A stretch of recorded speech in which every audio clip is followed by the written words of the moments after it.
Kebakaran terjadi di kawasan Pasar Gembrong, Jakarta Timur. Ratusan bangunan rumah dan kios mainan ludes terbakar api. Penyebab kebakaran diduga karena hubungan pendek arus listrik. Sebanyak 26 unit mobil dan 130 personel pemadam kebakaran dikerahkan untuk memadamkan api. 400 bangunan dan 44 kepala keluarga pun menjadi korban. Puluhan warga korban kebakaran terdiri dari wanita dan anak-anak dievakuasi di tenda darurat tak jauh dari lokasi kebakaran. Meski bantuan sudah mulai berdatangan, namun para korban mengaku masih membutuhkan bantuan keperluan balita dan selimut. Kampus Poltekpar ataupun Bupati. Perang petasan terjadi di ruas jalan utama di Lombok Tengah.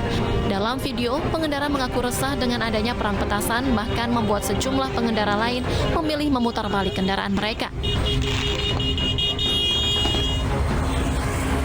Berdasarkan keterangan Kapolsek Jonggat, pelaku perang petasan terdiri dari kawanan remaja yang sebagian besar dari Praia Lombok Tengah.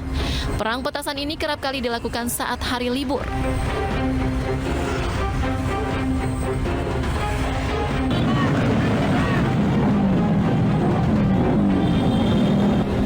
Segerombolan pemuda dengan atribut geng motor tengah konvoi dan menganiaya seorang pengendara motor di tepi jalan di Bandung, Jawa Barat ini viral di media sosial. Diduga pemicu penganiayaan ini akibat gerombolan pemotor tak terima jalan konvoi mereka terhalang oleh korban yang akhirnya menjadi sasaran aksi brutal. Akibat kejadian ini, korban mengalami luka memar di sebagian tubuh hingga harus dilarikan ke klinik terdekat untuk mendapatkan pertolongan.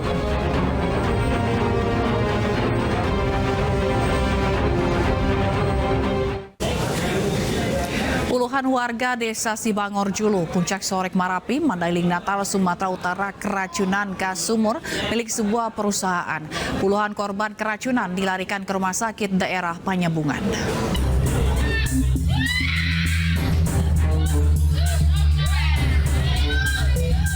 Korban keracunan gas ini merintih kesakitan saat dirawat di Rumah Sakit Umum Daerah Panyabungan, Sumatera Utara, meski cairan infus terpasang di tubuhnya. Begitu pula dengan korban lainnya yang merasakan mual yang terus-terusan. Seorang pasien bahkan harus menjalani perawatan khusus karena dalam kondisi kritis. Bahkan di antaranya terdapat bayi yang masih di bawah 1 tahun. Warga mengaku saat kejadian para korban tengah berada di sawah. Tiba-tiba ada bunyi bau. Bau gas itu juga? Iya, bau gas. Dari pembangkit itu juga? Iya, dari pembangkit well peteng. SMGP itu ya? Iya. Oh, ini masih gua tadi di sawah. Ibu saya juga di sawah. Saya juga tadi di sawah. Oh, rata-rata yang di sawah ini yang merasakan itu? Sawah, iya. Bupati Mandailing Natal yang menjenguk korban mengaku sangat prihatin dengan peristiwa keracunan warga yang disebabkan pengeboran sumur milik PLTP SMGP. Bupati berharap pemerintah pusat segera mengevaluasi dan melakukan kajian ulang. Dari kita juga kaget, namun dari pemerintah daerah tentunya berharap kalau memang ini berulang-ulang kejadian, ya, itu pemerintah pusat barangkali perlu melakukan kajian ulang. Apakah kegiatan ini dihentikan atau bagaimana?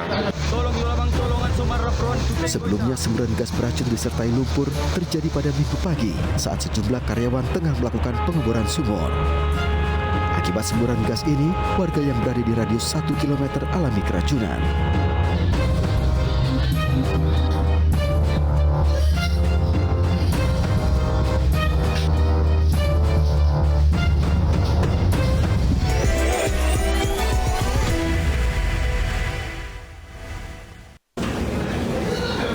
Pemirsa, 7 hari jelang Lebaran, ribuan pemudik mulai memadati Pelabuhan Panglima Utar Kumai, Kabupaten Kota Waringin Barat, Kalimantan Tengah. Hari ini ada 2 kapal tujuan Semarang, Jawa Tengah dan Surabaya, Jawa Timur diberangkatkan.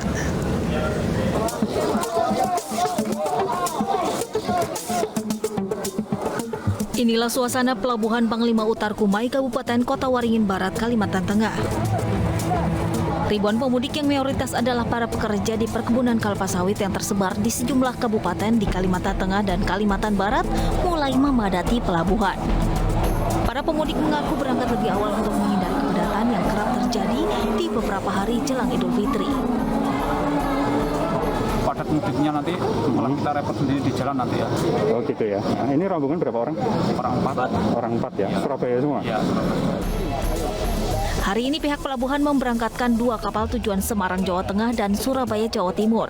Sejak H-15 hingga H-7 hari ini, sudah sekitar 5.000 pemudik yang diberangkatkan menuju Pulau Jawa menggunakan kapal milik PT Dharma Lautan Utama dengan tujuan Semarang dan Surabaya, Jawa Timur.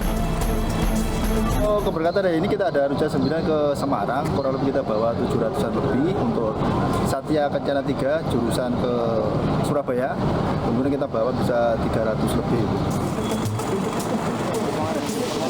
Lonjakan penumpang diperkirakan akan terjadi 5 hari ke depan dengan tersisa 5 kali angkutan. Sementara sisa tiket sekitar 2.500 lembar sudah ludes terjual.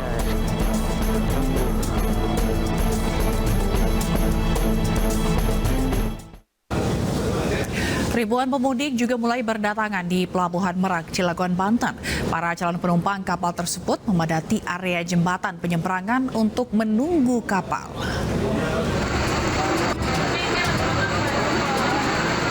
Tujuh hari jelang Lebaran, jumlah pemudik yang mendatangi Pelabuhan Merak Kota Cilegon, Banten terus meningkat.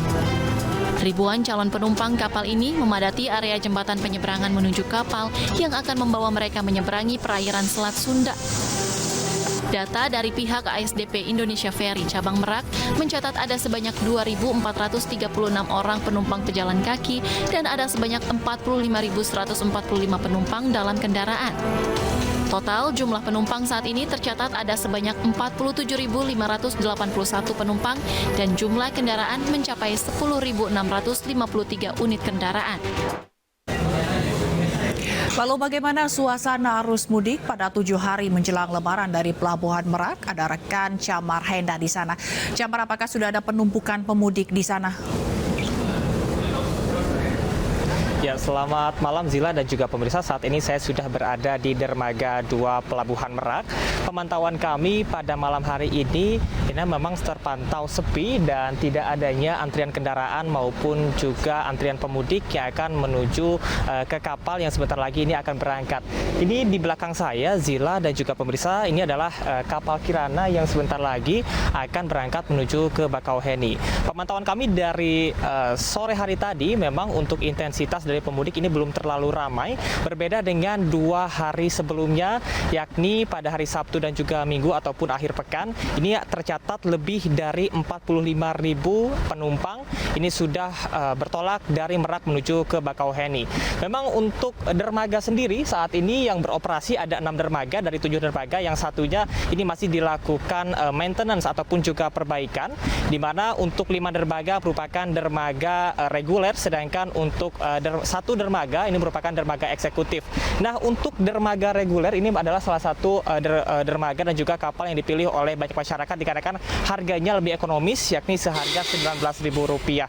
Namun tadi kami juga sempat memantau, yakni di dermaga eksekutif ini harganya agak cukup lebih mahal, yakni seharga Rp558.000 untuk 1 mobil, dan juga sudah termasuk biaya parkir dan juga masyarakat ataupun pemudik yang bertolak menuju ke Bakauheni. Namun memang hingga dengan saat ini kami masih menunggu data lengkap dan juga terkini dari pihak ASDP Indonesia Ferry yang nantinya akan terus dikalkulasikan, dan rencananya nanti sekitar pukul 7 malam akan ada konferensi pers.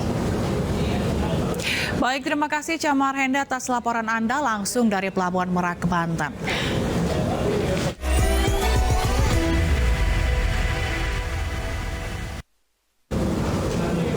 Lantai mal retak, pengunjung mal di Tasikmalaya berhamburan karena panik. Informasinya akan hadir usai jeda.